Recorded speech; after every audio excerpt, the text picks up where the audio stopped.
माँ, मेरे साथ ऐसा अन्याय मत करो। मैं अभी पढ़ाई करना चाहती हूँ। मैं ये शादी नहीं करूँगी। शादी तो तेरी होकर रहेगी, और अब मैं भी देखती हूँ कि तू कैसे ये शादी नहीं करती है। माँ, कम से कम उस कौवे की उम्र तो देखो, वो मुझसे कितना बड़ा है।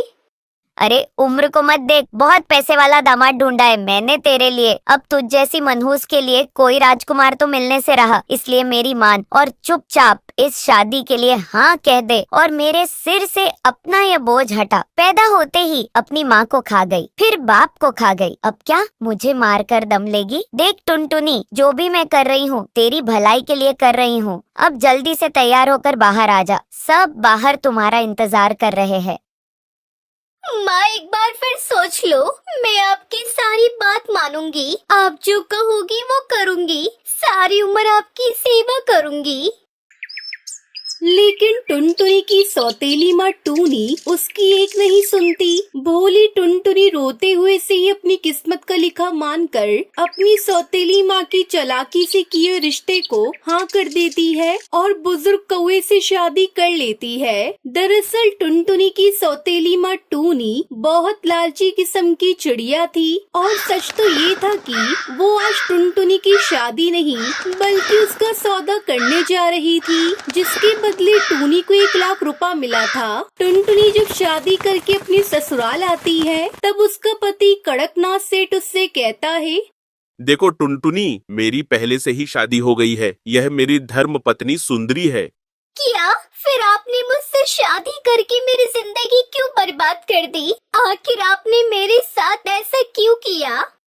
शादी? अरे पागल, वो तो मेरे पति ने तुम्हारे साथ शादी का ढोंग किया है, वो भी तुम्हारी सौतेली माँ के कहने पर। कान खोलकर सुन ले, तेरी कोई शादी वादी नहीं हुई है। तेरा सौदा हुआ है सौदा, और वो बल्कि तेरी सौतेली माँ ने ही किया है तुझे बेचकर, और इसके लिए हमने उन्हें पूरे 1 लाख रुपए दिए हैं।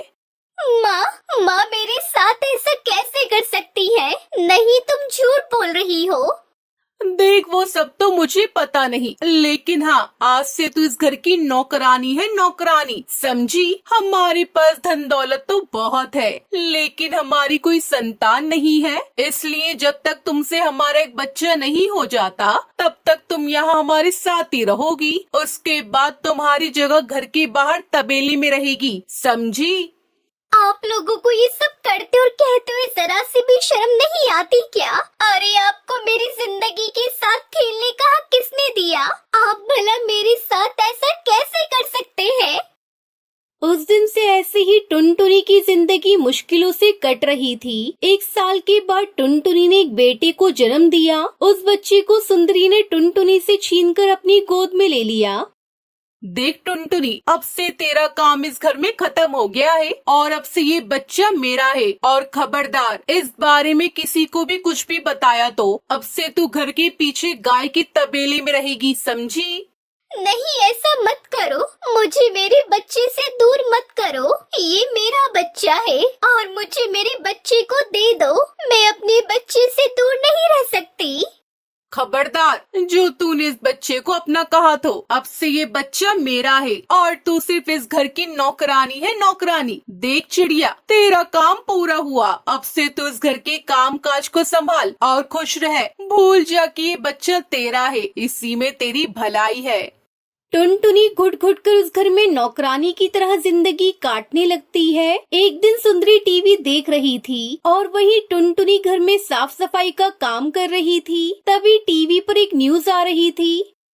अगर कहीं भी किसी भी चिड़िया पर कोई जुल्म कर रहा है या किसी भी चिड़िया को अपने ऊपर हो रहे अत्याचार की शिकायत करनी है तो वो स्क्रीन पर दिए गए नंबर पर फोन कर सकती है। टुनटुनी जल्दी से एक पेपर पे वो नंबर नोट कर लेती है। तभी ए टुनटुनी, जल्दी जाकर मेरे कपड़े प्रेस कर दे, मुझे सेठ जी के साथ शॉपिंग के लिए बाहर जाना है। अब जल्दी जा, मेरा मुंह मत देख। फिर थोड़ी देर बाद कड़कनाथ सेठ अपनी पत्नी सुंदरी कौवी के साथ बाहर चला जाता है। तभी मौका देखकर टुनटुनी फोन से वो नंबर मिलाती है। हेलो, प्लीज प्लीज मैं आपके आगे हाथ जोड़ती हूँ, मुझे बचा लीजिए, मेरे बच्चे को बचा लीजिए। देखो बेटा, मैं पक्षी मंच की अध्यक्ष हूँ और हमेशा चिड़िया के ऊपर हो रहे अत्याचार के विरुद्ध खड़ी रहती हूँ। मुझे पूरी बात बताओ, क्या बात है?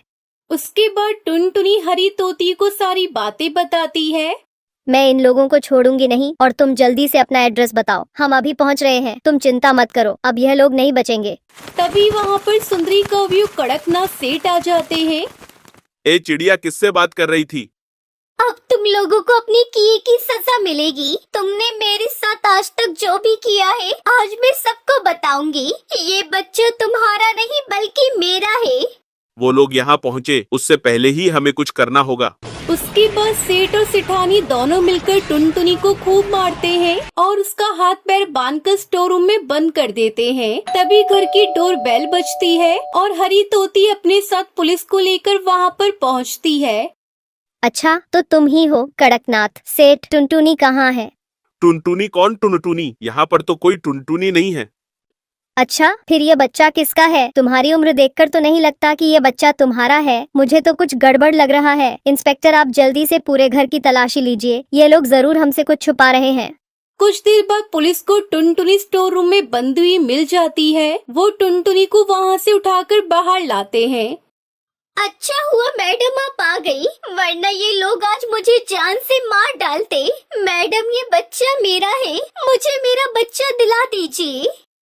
टुनटुनी, तुम्हारे साथ अब कुछ भी गलत नहीं होगा। तुम्हें तुम्हारा बच्चा भी मिलेगा और तुम्हारा हक भी। उसके बाद हरी तोती कड़कनाथ सेठ से कहती है, कड़कनाथ सेठ, तुम्हारे पास शहर में भी एक कोठी है ना? वो कोठी अब तुम टुनटुनी के नाम करोगे? पुलिस और हरी तोती के डर से कड़कनाथ सेठ अपना घर टुनटुनी के नाम कर देता है। कड़कनाथ सेठ और सुंदरी को पुलिस पकड़कर जेल में बंद कर देती है। मैडम, मुझे मेरा बच्चा घर दोनों मिल गया, लेकिन मैं इतने बड़े शहर के जंगल में अकेले बच्चे को लेकर कैसे रहूंगी? चिंता मत करो टुनटुनी, वहीं पास ही मेरा एनजीओ है। तुम मेरे एनजीओ में अब से काम करोगी और अपना और अपने बच्चे का भविष्य सुंदर बनाओगी। टुनटुनी शहर के जंगल में हंसी खुशी अपना जीवन बिताने लगती है। इधर टुनटुनी की सौतेली माँ और सेठ और उसकी पत्नी को 7 साल की सजा मिल जाती है।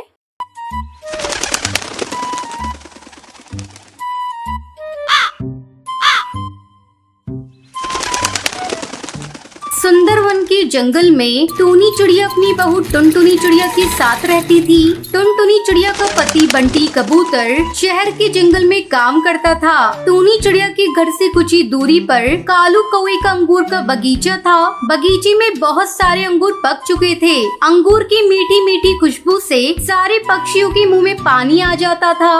एक दिन दोनों सास बहू अपने घोंसले के बाहर बैठी ठंडी ठंडी हवा का आनंद ले रही थी। तभी अंगूर की मीठी खुशबू आती है। माँ जी, अंगूर की बहुत अच्छी खुशबू आ रही है। जी करता है अभी जाऊं और तोड़कर अंगूर खा लूं। हाँ बहू, मन तो मेरा भी अंगूर खाने को कर रहा है, पर तू देख रही है ना कालू कौवा किस तरह अपने बगीचे की रखवाली कर रहा है। अगर हम अभी अंगूर तोड़ने गए तो पकड़े जाएंगे। रात होने का इंतजार करते हैं, जब कालू कौवा सो जाएगा तो हम लोग अंगूर चुरा लेंगे। लेकिन माँ जी, मेरा मन तो अभी अंगूर खाने का हो रहा है। आप ऐसा करिए, कालू कौवे को किसी बहाने से यहाँ बुला लीजिए और अपनी बातों में उलझाए रखिएगा। तब तक मैं कुछ अंगूर चुरा लूंगी, फिर दोनों आधा आधा बांट कर खा लेंगे। लेकिन बहू, अंगूर चुराते हुए तू पकड़ी गई तो हमारी बहुत बदनामी होगी। आप बेकार में डर रही हैं माँ जी, ऐसा कुछ नहीं होगा। मैं यहाँ से जाऊंगी और आप कालू कौवे को बुलाकर अपनी बातों में उलझाए रखिएगा। तब तक उससे बातें करिएगा जब तक मैं वापस ना आ जाऊँ। टूनी चिड़िया टुनटुनी की बात मान लेती है। टुनटुनी के जाते ही टूनी चिड़िया झूठ मूठ कर चिल्लाने लगती है, अरे अरे अरे, ओ कालू भैया, जल्दी यहाँ आओ।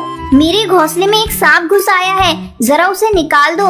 टूनी चिड़िया की चिल्लाने की आवाज सुनकर कालू कौवा अपनी बगीचे की रखवाली छोड़कर वहाँ आता है। क्या हुआ टूनी भाभी, कहाँ है सांप? मैं अभी उसे निकालता हूँ। हाँ कालू भाई, जल्दी आइए। ये देखिए, इस पलंग के नीचे सांप घुस आया है। कालू कौवा सांप को इधर उधर ढूंढने लगता है। उधर टुनटुनी चिड़िया आराम से बहुत सारे अंगूर चुरा लेती है। काफी ढूंढने के बाद भी जब सांप नहीं मिलता, तब कालू कौवा वहाँ से जाने लगता है। भाभी, लगता है मेरे आने के डर से सांप भाग गया। अगर फिर से कहीं दिखाई दे तो मुझे बुला लेना। अब मैं अपने बगीचे की रखवाली करने जा रहा हूँ, नहीं तो मेरे अंगूर को जंगल के पक्षी चुरा लेंगे। ऐसा कहकर कालू कौआ वहाँ से चला जाता है। उसके जाने के बाद टुनटुनी चिड़िया पके पके अंगूर को लेकर घर पहुँच जाती है। ये लीजिए माँ जी, पके पके रसीले अंगूर। जी भरकर दोनों सास बहू मिलकर अंगूर खाने लगती है।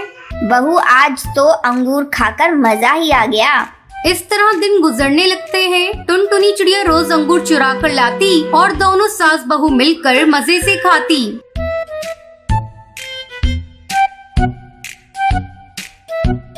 एक दिन कालू कौवे को शक होता है। अरे रोज रोज मेरे बगीचे से अंगूर कम हो रहे हैं, लगता है कोई इन्हें चुरा रहा है। इसका मुझे पता लगाना पड़ेगा। आज मैं किसी कीमत पर अपने बगीचे को छोड़कर कहीं नहीं जाऊंगा। दोपहर होने पर टूनी चिड़िया फिर से कालू कौवे को बुलाने लगती है, लेकिन कालू नहीं आता। दोनों सास बहू मन मार कर रह जाती हैं। टुनटुनी बहू, अब क्या करें? ये कालू तो अपने बगीचे से हट ही नहीं रहा है। कोई बात नहीं माँ जी, दिन में ना सही हम लोग रात में अंगूर की चोरी करेंगे, क्योंकि उस समय कालू कौवा सो जाएगा।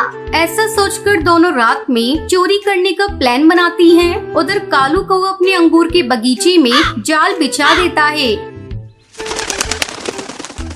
रात में वो दोनों अंगूर चुराने के लिए जाती हैं और जल्दी जल्दी अंगूर को चुराने लगती हैं। वो दोनों बगीचे में बिछाए हुए जाल में फंस जाती हैं। माँ जी, ये क्या हुआ? हम लोग तो जाल में फंस गए। अब सवेरे ही सब पक्षियों को पता चल जाएगा कि हम लोगों ने ही अंगूर चुराए थे। तभी कालू कौवा वहाँ आ जाता है और कालू कौवा जोर जोर से चोर चोर चिल्लाने लगता है। कालू भैया, धीरे धीरे बोलिए, सारे पक्षी सुन लेंगे, हमारी बहुत बदनामी होगी। लेकिन तुम दोनों की वजह से मेरा बहुत नुकसान हुआ है। कालू भैया, मैं तुम्हारा सारा नुकसान भर दूंगी, बस हम लोगों को छोड़ दो, पड़ोसी होने के नाते। कालू कौवा उन दोनों को छोड़ देता है। उस दिन के बाद से वो दोनों अंगूर को चुराना छोड़ देती है।